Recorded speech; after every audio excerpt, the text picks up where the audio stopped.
Pushkin. I was taking a road trip not long ago, listening to the Joe Rogan Experience, as I like to do sometimes. It was an old episode he'd done with Robert F. Kennedy Jr.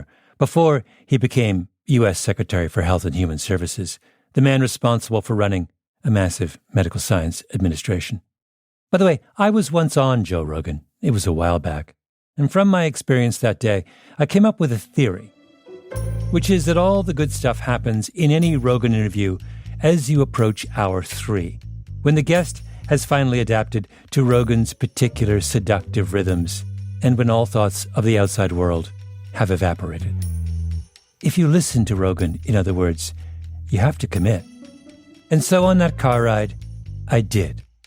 And at the 1 hour and 52 minutes mark, right on schedule, came an exchange, which I found so fascinating, so peculiar, so downright weird, that I pulled my car over to the side of the road and said to myself, oh man. RFK was talking about measles, and he essentially tells Rogan the kids who die from measles don't die because of measles, they die because they're malnourished. And, it's hard for a disease to kill a healthy person. It's hard for an infectious disease to kill a healthy person with a rugged immune system. And then Rogan says, very strong evidence. Well, not the Spanish flu, though, right? Which is a good question. The 1918 Spanish flu was one of the most devastating pandemics in history.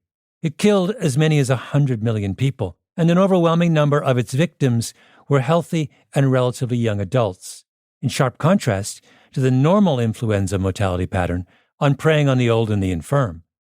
Rogan is asking, if it's so hard for a disease to kill a healthy person, then how do you explain the most devastating viral epidemic of all time?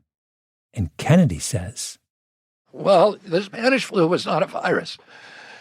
And even Fauci now acknowledges that. And there's good evidence that the Spanish flu, there's not a definitive, but very, very strong evidence. The Spanish flu was vaccine-induced flu. The deaths were vaccine-induced. 3 bombshells, all in a row. 1, the influenza epidemic of 1918 was not caused by influenza. 2, Anthony Fauci, longtime head of the National Institute of Infectious Disease at NIH and the stoutest of all defenders of the medical science orthodoxy, agrees with me on this. And 3, the real cause of the 1918 pandemic was a population-wide reaction to a vaccine. I mean, my name is Malcolm Gladwell. You're listening to Revisionist History, my podcast about things overlooked and misunderstood. I already knew this about RFK Jr. He says crazy things all the time. That's what our last episode was all about. It's his M.O. He's a disciple of the obscure French 19th century biologist Antoine Béchamp, whose claim to fame is that he completely misunderstood the foundational idea in modern medical science. I didn't pull over because of RFK Jr. I pulled over because of Joe Rogan. This episode is devoted to the lost art of the interview, because some of us, apparently, have forgotten how to ask questions.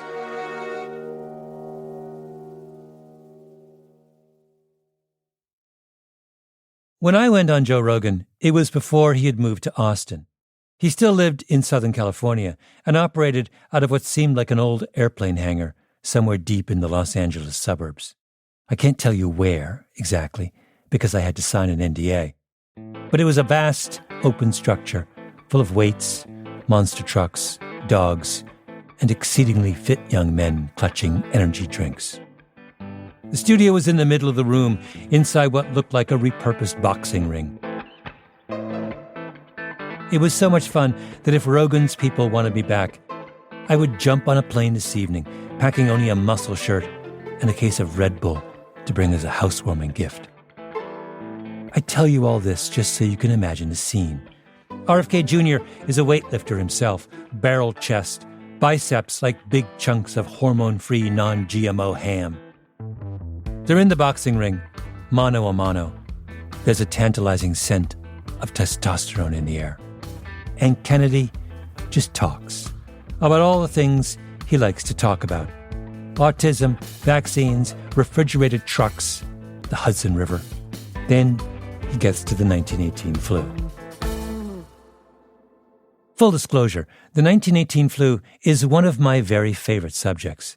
Many, many years ago, I heard that a scientist had discovered that they were victims of the 1918 flu, buried deep in a cemetery in a small town in Norway, high above the Arctic Circle.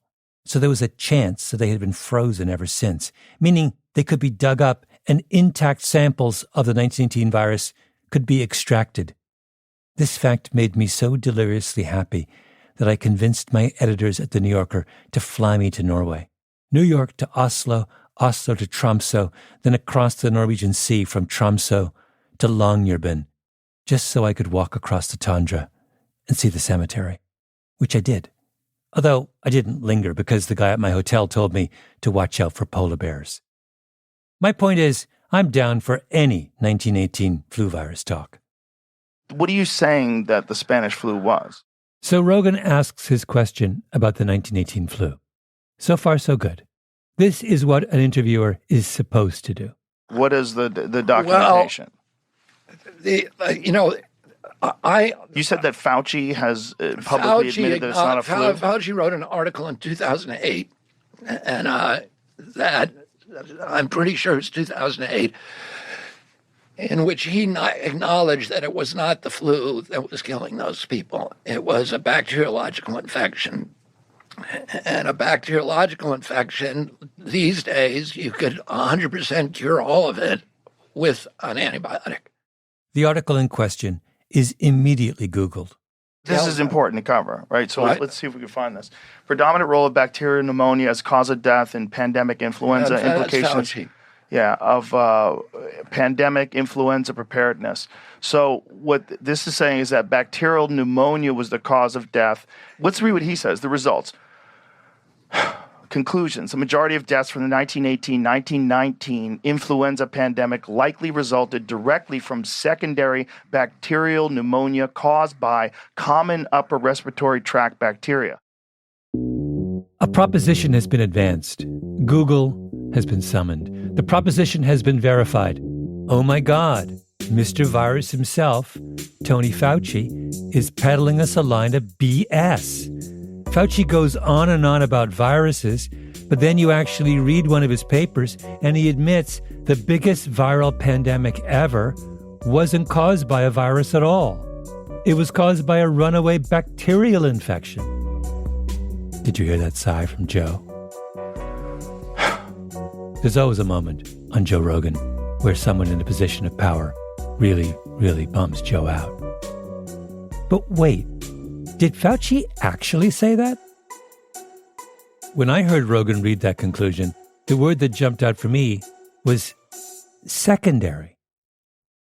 One of the things that a respiratory virus like the flu, or COVID for that matter, does is attack the cells that line the walls of your lungs. The cells die, they can become leaky, your lungs fill with fluid. In severe cases, you come down with viral pneumonia. And in that state, you often get hit by a second round of pneumonia. This one, caused by a bacteria. That's the secondary infection, which follows as a result of the primary infection. An analogy that I've used when I've been trying to talk about this phenomenon is trauma. This is Benjamin Singer, a pulmonary specialist at Northwestern University. So a motor vehicle trauma that occurs as a primary event, right? It happens many, many times a day. And in severe trauma, you have hemorrhage, you have blood loss that can become life-threatening. Patients will go to the operating room to try to prevent the hemorrhage from causing death. But in some cases, patients, unfortunately, if the trauma is severe enough, do die from hemorrhage. But you wouldn't say that there is a problem with hemorrhage just befalling people, right? It ultimately was the car crash. It was the trauma that was the initial cause. Singer published a study not long ago showing that in many COVID victims, it was that second bacterial infection that killed them. In the absence of a viral infection, what would your odds of having a bacterial pneumonia be? Would they be, I mean, are you getting the bacterial pneumonia in large part because your body is so weakened by the viral attack? Yeah, that's a key point. These are not bacterial pneumonias that would have occurred on their own. They aren't. They are occurring only because of the heightened susceptibility of the host having had the viral pneumonia to begin with. The Fauci study that Rogan Googles and reads during the Kennedy interview involved looking at tissue samples from the lungs of people who had died during the Spanish flu. And what Fauci found was exactly what Singer found with COVID, that the virus so weakened the lungs of people in 1918 that they were vulnerable to a second fatal round of bacterial pneumonia. Kennedy somehow read that paper and completely missed its point. Fauci wasn't denying the role of the virus in 1918. He was doing the opposite. He was explaining how the virus did its damage. It's safe to say, isn't it? Kennedy does not understand the difference between a primary and a secondary infection. I think that's right. Rogan is a very smart guy. He's one of the biggest podcasters in the world. Rogan does mixed martial arts for fun. He's not afraid of anyone. Yet RFK Jr. goes on his show and says something so dumb that you couldn't get away with it in a high school biology class. And what did Rogan do? He just sighed and moved on. Joe, dude, what's wrong with you?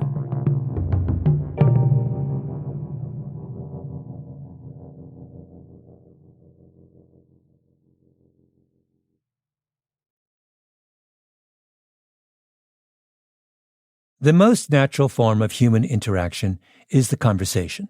Two people talking, unscripted, improvised. It ends when it ends. The roles of listener and talker are fluid. The endpoint can be any number of a million different things: consolation, admonishment, encouragement, seduction, joy. An interview is very different. It's two people talking with a purpose. One person asks questions of another with the intention of revealing something of consequence. Conversation is easy and natural. Interviewing is an acquired art. There are weeks where I might do 10 interviews, each an hour or more, with even more time devoted to preparation. I've been doing that my whole career, and only in the last 5 years or so do I think I've gotten any good at it. Interviewing is much, much harder than conversation. But you know what's even harder? Performance. The interview conducted for the benefit of someone else, an audience. This is what Oprah does better than anyone else. I recently rewatched Oprah's famous interview with Meghan Markle, and oh man, that's a masterclass. You have an actress, that is, someone trained in the art of deceptive self-presentation, who wants to air a carefully scripted grievance about her position as a royal princess, and the whole world intends to watch. The degree of difficulty on this one is through the roof. How do you get someone to leave behind their carefully curated self? Oprah nails it. You certainly must have had some conversations with Harry about it and have your own suspicions as to why they didn't want to make Archie a prince. This is halfway in. Markle has revealed that the royal family is declining to give her firstborn son, Archie, a title. And when she hears this, Oprah's eyes light up. I've been interviewed by Oprah before, and let me tell you, when she sees a moment coming, she climbs inside your head and starts to direct traffic. What are those thoughts? Why do you think that is? Do you think it's because of his race? That sigh. And I know that's a loaded question, but I can give you an honest answer. In those months when I was pregnant, all around this same time, so we have in tandem the conversation of he won't be given security, he's not going to be given a title, and also concerns and conversations about how dark his skin might be when he's born. What? And who is having that conversation with you? So, there is a conversation. Hold up. There's Stop several right now. There's several conversations. There's a about conversation with you with Harry about how dark your baby is going to be? potentially, and what that would mean or look like. Ooh. And you're not going to tell me who had the conversation? I think that would be very damaging to them. Okay. Meghan gets evasive. She says Harry was the one in those conversations, not her.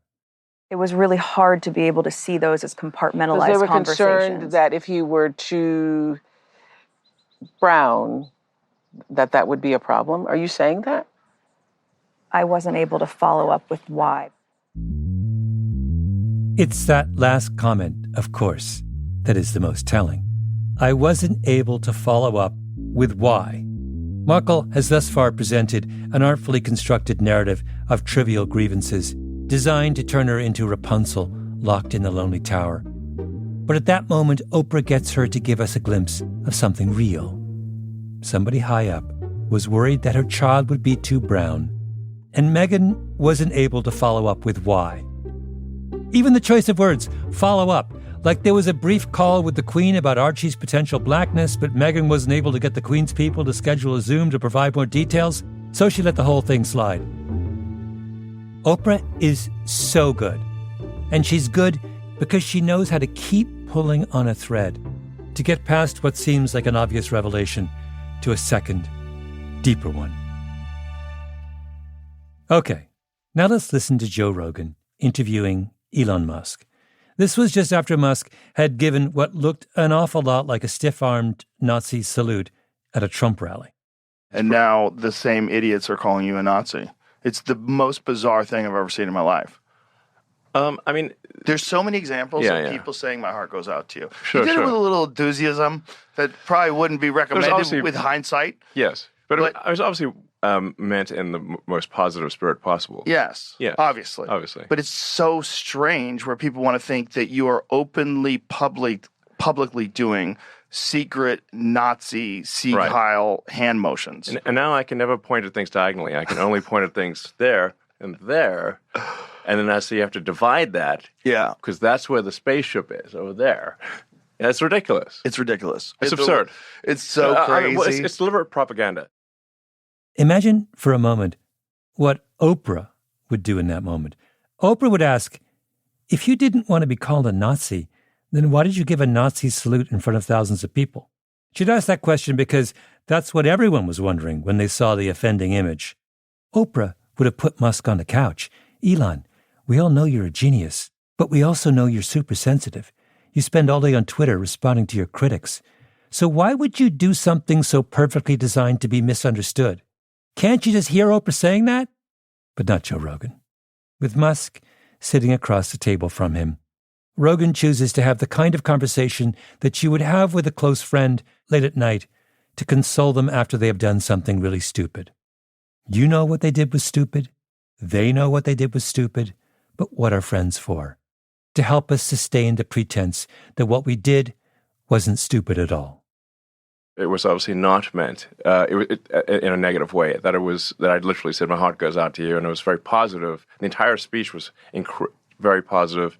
I was being very enthusiastic about the future in space, and it was a great crowd, So yeah, you got a little pumped up. Yeah, it got pumped up, exactly. Yeah, that's all it is. Obviously. Who among us has not inadvertently given a Nazi salute in front of the whole world after getting just a little pumped up? Listen to Rogan long enough and you realize, oh, this is a pattern. Here's Rogan doing an episode with Matt Walsh, big figure in conservative media, blogger, podcaster. He was on Rogan to talk about a documentary he just made called Am I a Racist?, where he made fun of the way that progressives see racism around every corner. And at a key point in the conversation, Walsh says this. There was no one who lived on Earth 100 years ago who we would not consider racist, anywhere, of any race. If you go back 200 years or earlier than that, almost everybody either owned slaves or was okay with slavery as an institution.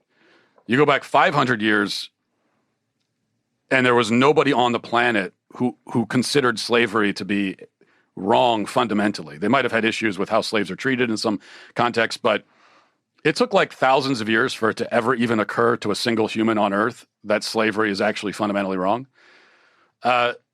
which is a crazy thing. And that's actually an interesting thing you could talk about and think about, like, why is that? You go back 500 years, and there was nobody on the planet who considered slavery to be wrong.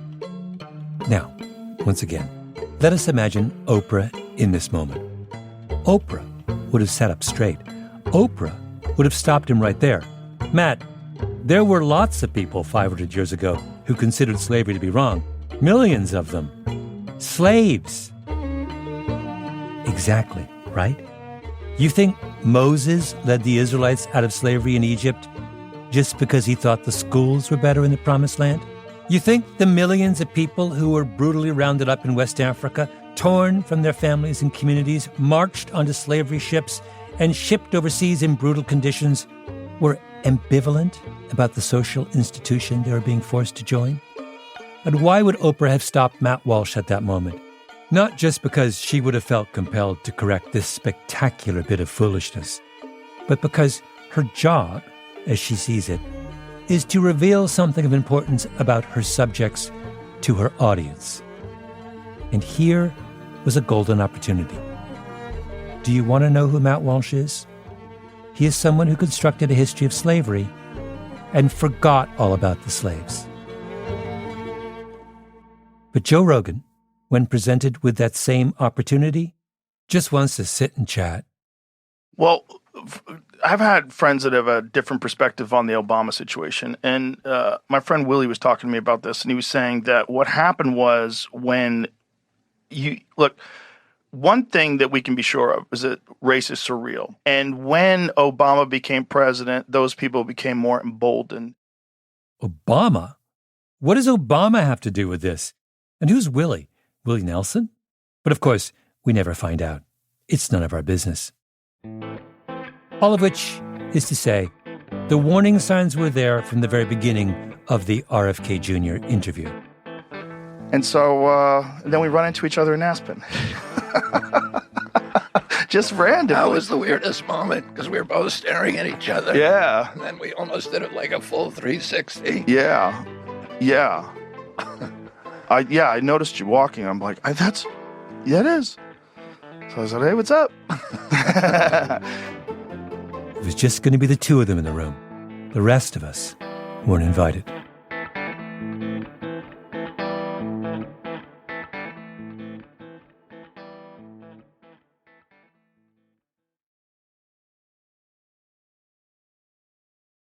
Do I like eavesdropping on Joe Rogan's conversations? I do. That's why I listen to his show. But there are times when the conversational mode doesn't work. And when you have RFK Jr. on, that's definitely one of those times. So let's start from the beginning and redo the RFK Jr. conversation, only this time with an eye to all the things that a conversation between friends does not cover. Okay, Kennedy now elaborates on his theory of the 1918 influenza epidemic.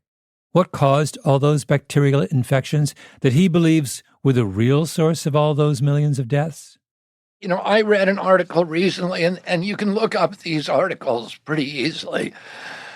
But the article that I read made a very strong case that the illness came from testing a new vaccine in Kansas at a military base in Kansas. What should the interviewer do in this moment? Or at least before letting this kind of thing go out into the world? Well, since this is a pretty dramatic claim, they should figure out what Kennedy is referring to. What are these articles that led him to such a radical reinterpretation of one of the most famous viral epidemics in history? It turns out finding them is not that hard. It took me 5 minutes on Google and 2 phone calls. The first article I found is by Kevin Barry, an attorney based out of Syosset on Long Island, who wrote a 2-part series for vaccineimpact.com in 2018 called Did a Military Experimental Vaccine in 1918 Kill 50 to 100 million People Blamed as Spanish Flu? I was listening to RFK's appearance on Joe Rogan, and they have that moment when they start talking about the 1918 flu, which is super fascinating. And RFK says, well, in fact, I've got the quote. So he says, Well, the Spanish flu was not a virus.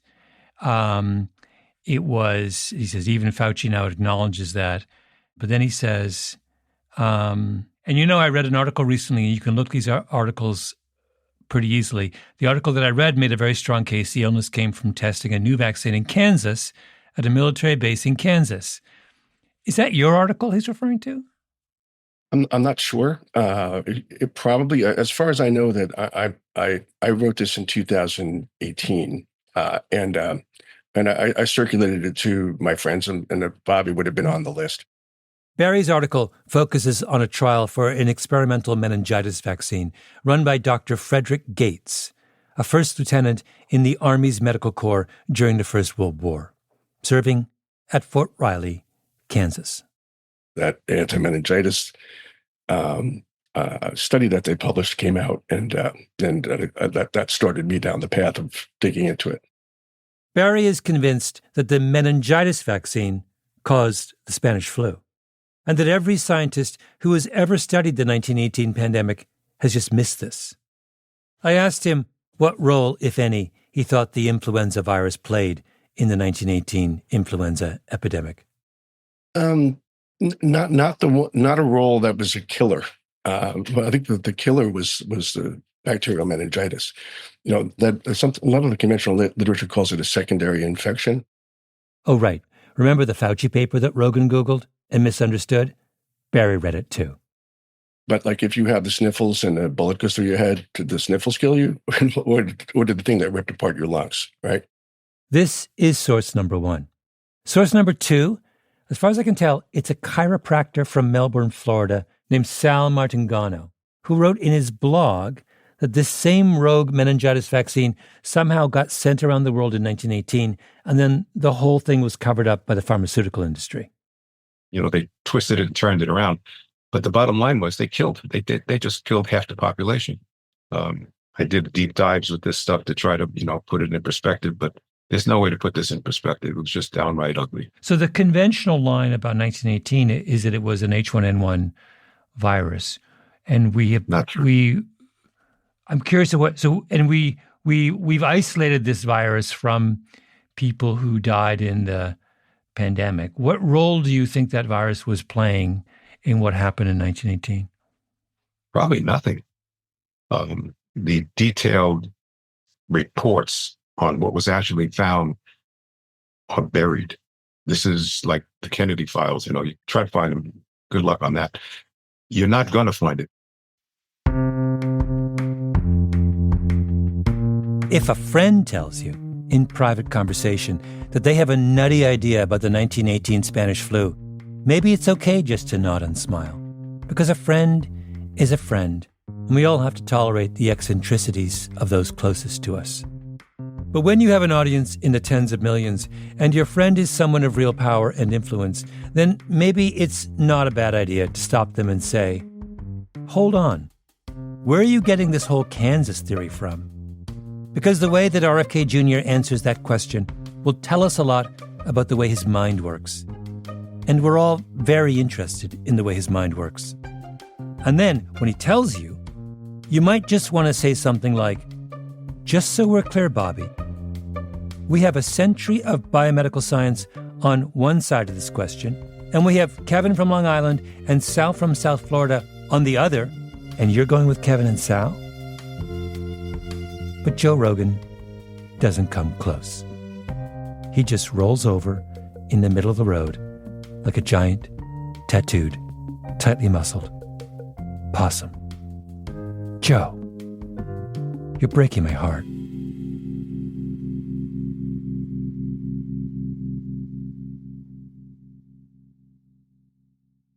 When I was on my book tour for Revenge of the Tipping Point, I did an event at a theater in downtown San Diego. My interviewer was a guy named Michael Gervais. He's a psychologist who works a lot with elite athletes. He writes books. Nice guy. The interview began much like the dozens of other interviews I did on my book tour. So when you think about, and I'm going to come back to the original question, but when you think about the future, do you see it through an optimistic, a cynical, or a pessimistic lens? Oh, I'm an optimist. I come from, Glabels are optimists. My mom, I was talking to my mom is 93. And she just turned 93. And I was talking to her, and it was her birthday. And she's a twin. She was talking to her. So she just called her twin sister, who lives in Jamaica. And she said to me, she was a little emotional, which is rare for, Gladwell's also not terribly emotional. And she said to me, I look back on my life and I cannot believe how improbable it was. She was born in like a house that was probably a quarter the size of this stage, with no electricity or running water in the middle of Jamaica. And she ended up, living this wonderful life. And she's like, she said to me, when I was born in Jamaica in the early 1930s, twins rarely survived. So even that I survived was a miracle. Then came this. And you have parents who think of their lives my parents have also, my dad is now dead, but deeply religious in, I think, the best possible way, and think of their lives as a gift from God. And when you grow up with that, it is very, very hard to not to participate in that spirit. Well, I'm getting a little emotional talking. Yeah. I'm in danger. When I talk about my father, I start crying. So. Yeah. What is that about? I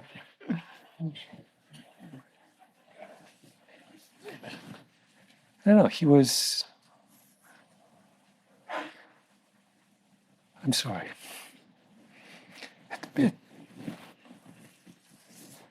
I'd encourage you to open it wide open. There I was, on stage in front of hundreds of people, perfectly happy. Then my dad came up, and all of a sudden I became overwhelmed. And I was embarrassed. It wasn't what I intended. I wasn't there to bare my soul. Didn't I just say 10 seconds before that the Gladwells are not emotional people? I want to move on, but Gervais won't let me.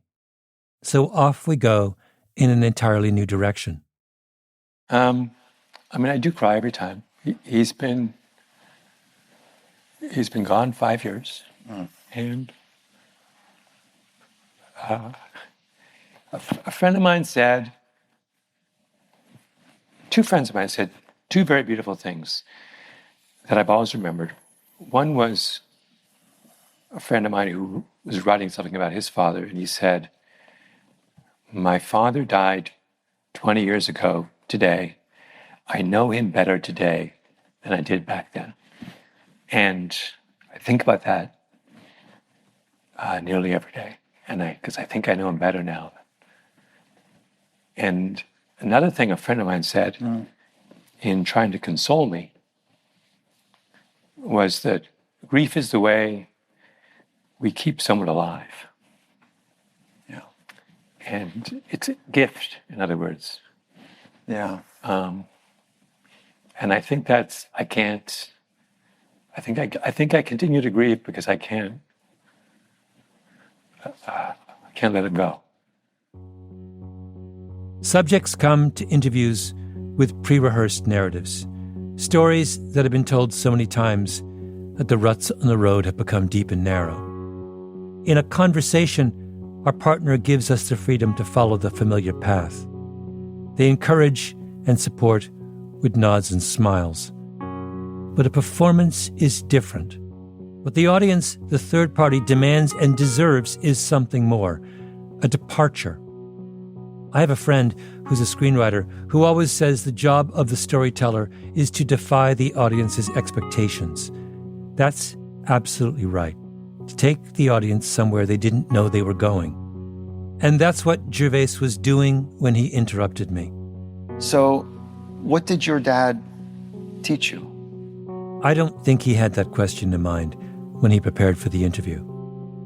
He was, so he was an Englishman with a big bushy beard.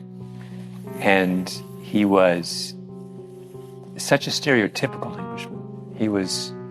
He liked going for long walks in the rain with dogs. He was a gardener. That's what he loved to do above all else. He only ever cried when he was reading Dickens, to his children. He was a mathematician, and a very good one, I think, although I have no idea because I could never follow what he was doing. He was completely indifferent to what the world thought. He just did whatever he wanted to do, which was, I thought, as a kid, was the most magnificent thing I had ever seen. Well, you know that you see everyone in this room right now because, that's where he got it from. Yeah, he was. Yeah, so that's the big gift that he passed you. There you go. That's how it's done.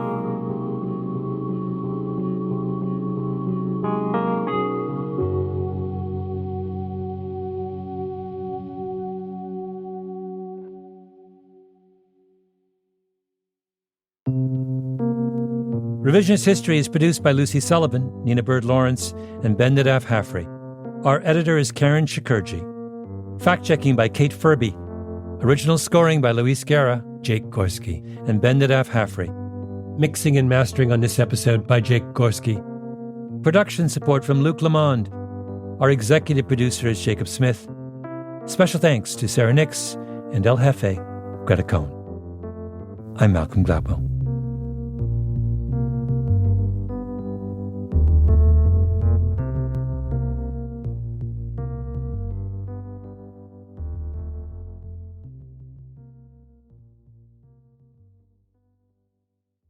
Where have you gone, Joe Rogan Experience? Our nation turns its lonely eyes to you. Woo-hoo-hoo. What's that you say, Mr. Kennedy? Jolton Joe has left and gone away. Hey, hey, hey, hey, hey, hey.